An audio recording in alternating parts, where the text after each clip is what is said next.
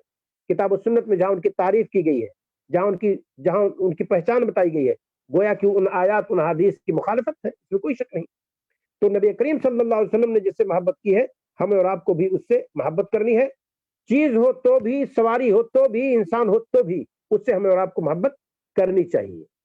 اسی طریقے سے ناپسندیدگی کی بات ہے، ہمارے نبی صلی اللہ علیہ وسلم پر شریعت آئی، قرآن کے اندر تمام انبیاء کا واقعہ، تقریباً 25 انبیاء کا نام موجود ہے، بہت سارے انبیاء کے واقعات موجود ہیں۔ موسیٰ علیہ السلام کو نبی کریم صلی اللہ علیہ وسلم کے بعد سب سے زیادہ قرآن میں ذکر کیا گیا ہے، سب سے زیادہ، اور شاید کوئی پارہ ایسا نہیں ہے جس میں موسیٰ علیہ السلام کا تذکرہ نہ ہو۔ موسیٰ علیہ السلام کا مقابلہ ایک ایسے شخص سے تھا جس کو فرعون کہتے ہیں۔ فرعون ایک انسان، 2 ہاتھ والا، 2 پیر والا، 2 کان والا، 2 آنکھ والا، اس سے ہمیں اور آپ کو نفرت نہیں ہونی چاہیے، نہ نفرت اس وجہ سے اللہ تعالیٰ کو، نہ ہی نفرت اس وجہ سے نبی کو ہوتی ہے، کیونکہ وہ انسان ہے۔ لیکن وہ جو فرعونیت اس کے اندر آئی ہوئی تھی، اس سے نفرت ہوتی ہے، اور اس سے ہمارے نبی کو نفرت ہے، اس سے اللہ تعالیٰ کو نفرت ہے، اس سے ہر بندے کو نفرت ہونی چاہیے۔ تو جو صفت فرعون کی تھی، حق کو نہ ماننا اور حق کو کمتر سمجھنا، یا اس کو ٹھکرانا، یا فقراء مساکین کو مارنا، کمزور کو ستانا، یہ سب فرعونیت ہے۔ جو بندہ ایسا کرے، ہمیں اور آپ کو اس سے نہیں محبت کرنی چاہیے، اور اس کے اس فعل کو ہمیں اور آپ کو پسند نہیں کرنا چاہیے، ورنہ بذات خود فرعون ایک انسان، اللہ تعالیٰ نے بنایا ہے اسے فی احسن تقویم، اللہ رب العالمین نے کہا ہم نے بہتر ڈھانچے میں بنایا ہے، اس ڈھانچے کی وجہ سے ہم نفرت نہیں کرتے ہیں، فرعون کے اس صفت کی وجہ سے نفرت کرتے ہیں جو صفت کتاب و سنت کے خلاف، جس وجہ سے وہ بدنام ہوا، جس وجہ سے شر و فساد و دنگا کا وہ شعار اور علامت سمجھا گیا پوری دنیا کے اندر، اس وجہ سے ہم اسے ناپسند کرتے ہیں۔ اسی طرح سے ابو جہل ہے، ابو جہل عمرو بن حشام نام ہے، قائد تھا، دارالندوہ کا ہیڈ تھا، بدر کے اندر کمانڈر ان چیف کی حیثیت سے تھا کفار مکہ کی طرف سے، اور وادی بطحا میں اس کی چلتی تھی، اس میں کوئی شک نہیں، لیکن ہم اس سے نفرت انسان ہونے کی وجہ سے نہیں کرتے، ہم اس سے نفرت اس وجہ سے کرتے ہیں جو اس کی جہالت تھی، جو اس کا غرور و گھمنڈ تھا، جو اسلام کے خلاف جو اس کی ریشہ دوانی تھی، رسول اکرم صلی اللہ علیہ وسلم کے خاتمے کا جو اس نے بیڑا اٹھا رکھا، اسلام کو اس کے گہوارے میں کچل دینے کی جو اس نے سازش کی تھی، اسلام کو مدینہ کی سرزمین پر پہنچ کر کے ملیامیٹ کرنے کا جو پلان بنایا تھا، اس کے اس فعل سے ہمیں نفرت ہے۔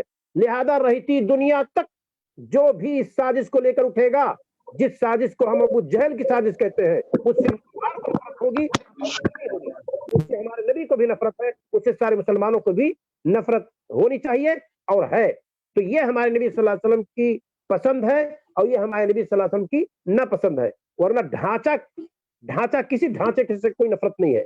اسی وجہ سے عام طور پر آپ یہی سنیں گے، دعات واعظین اس چیز کی تشخیص کرتے ہیں کہ ہم اگر سب سے دشمنی کر کے اور آڑ بنا کر کے چلیں، دیوار کھڑی کر لیں اپنے لوگوں کے بیچ میں، دوری پیدا کر لیں، انسانیت کی باتیں نہ کریں، تو ہم دائی کیسے بن پائیں گے؟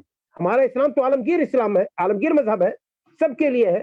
ہمارے نبی صلی اللہ علیہ وسلم سب کے لیے رسول تھے، ہمارے نبی پر آنے والی کتاب سارے لوگوں کے لیے کتاب ہے، مسلم نان مسلم سب کے لیے آپ نبی تھے، بس امت دعویٰ اور امت استجابہ میں فرق کیا گیا ہے، ایک نے دعوت قبول کر لی ہے، ایک کو دعوت دینا باقی ہے، تو جس نے قبول کر لی ہے اس کی ذمہ داری ہے کہ ان تک دعوت کو پہنچائے، جو دعوت نہیں قبول کیے ہیں وہ کسی بھی طرح کا انسان، ہاں طریقے ہمارے الگ ہوں گے، فیلڈ ہماری دعوت میں طریقہ کار ہمارا الگ ہوگا، لیکن سب تک دعوت پہنچانے کی ہماری ذمہ داری ہے۔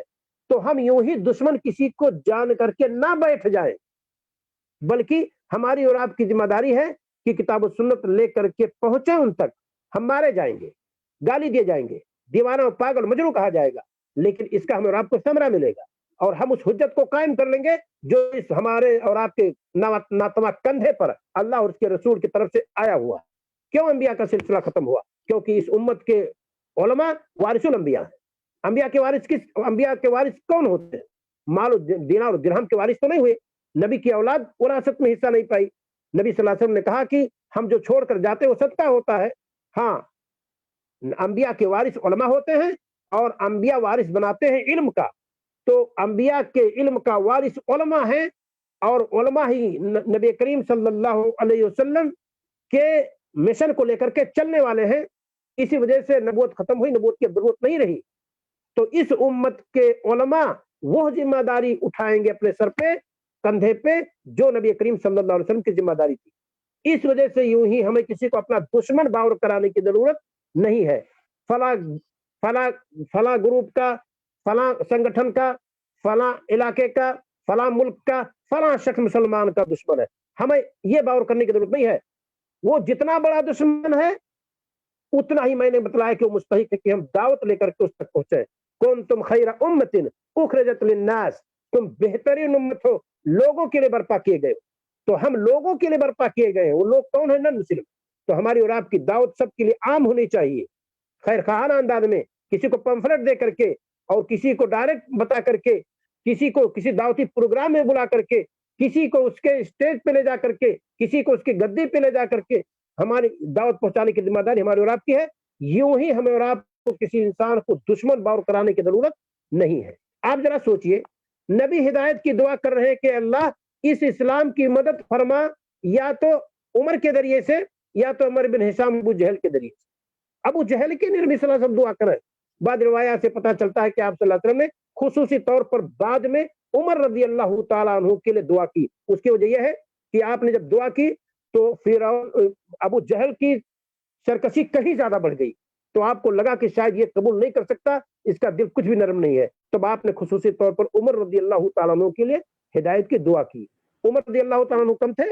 عمر رضی اللہ تعالیٰ عنہ جب لوڈی کو مارتے تھے, جس نے اسلام قبول کر لیا تھا, تو مارتے مارتے رک جاتے, تو یہ کہتے کہ یہ مت سمجھنا کہ رحم آ گیا ہے, تھک گیا ہوں, آرام کر لوں گا پھر پٹائی کروں گا. کوئی کسی کو مار رہا ہو اور مارتے مارتے رک جائے تو مار کھانے والے کو تھوڑا سا دلاسا ہوگا کہ شاید رحم آ گیا ہے, لیکن مارنے والا وہی یہ کہہ دے کہ یہ مت سمجھنا کہ مجھے رحم آ گیا ہے, میں خود تھک گیا ہوں. کتنی تکلیف مار کھانے والے کو ہوگی, ذرا دیکھ. تو عمر رضی اللہ تعالیٰ عنہ میں سے, لیکن ہمارے نبی صلی اللہ علیہ وسلم نے دعا کی. ابو ہریرہ رضی اللہ تعالیٰ عنہ کی قوم کے لیے دعا کی اللہ کے رسول صلی اللہ علیہ وسلم نے.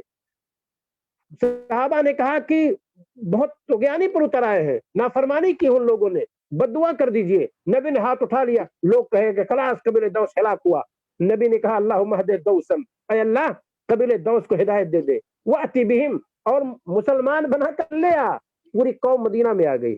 غور کیجئے, ابو ہریرہ رضی اللہ تعالیٰ کی ماں کے لیے اللہم اہد ام ابی ہریرہ, اے اللہ تعالیٰ ام ابی ہریرہ کو ہدایت دے دے. یہ ہمارے نبی صلی اللہ علیہ وسلم کا طور طریقہ تھا. لہذا ہماری اور آپ کی کوشش ہونی چاہیے کہ ہم دعوت کو عام کریں.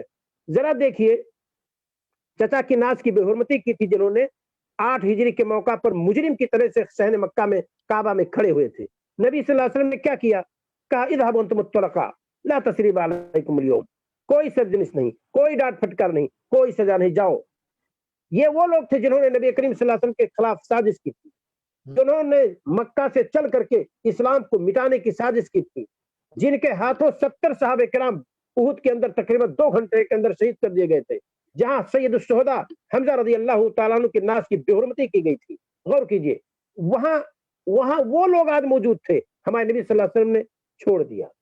تو ہماری اور آپ کی دعوت ایسے ہونی چاہیے, اور ہماری اور آپ کی پسند ایسے ہی ہونی چاہیے. دشمن پر قابو پانے کے بعد قوموں نے کیا کیا ہے؟ مہا بھارت کی جنگ کی لڑائی کو پڑھیے, کوروں پانڈوں کی لڑائی کا نتیجہ پڑھیے, بخت نصر وغیرہ کی تاریخ پڑھیے. دیکھیے دشمن جب اپنے دشمن پر قابو پایا ہے تو کس طرح کی سزائیں دی ہے. تیل میں جلایا گیا ہے, آگ میں جلایا گیا ہے, اور اسی طریقے سے جانوروں کے کھول میں بھر بھر کر کے جلایا گیا اور مارا گیا ہے. لاکھوں کروڑ انسان ختم کیے گئے ہیں. لیکن اسلام جب فتح پایا وہ ہمارے نبی کی پسند بن گئی. کیا؟ ہمارے نبی نے کہا جاؤ انتم الطلقاء, تم آزاد ہو. اس سے پتا چلتا ہے کہ نبی نے جو تلوار اٹھانے کا حکم دیا تھا فساد کو ختم کرنے کے لیے, انسانیت کو ختم کرنے کے لیے نہیں, انسانیت کو مٹانے کے لیے نہیں. یہ دنیا کے اندر جو فساد ہے, یہ جو ہڑبونگ ہے, یہ دنگا کر رہے ہیں, ان کی سرکوبی کے لیے اسلام نے تلوار اٹھائی تھی. اسی وجہ سے اسلام کی تلوار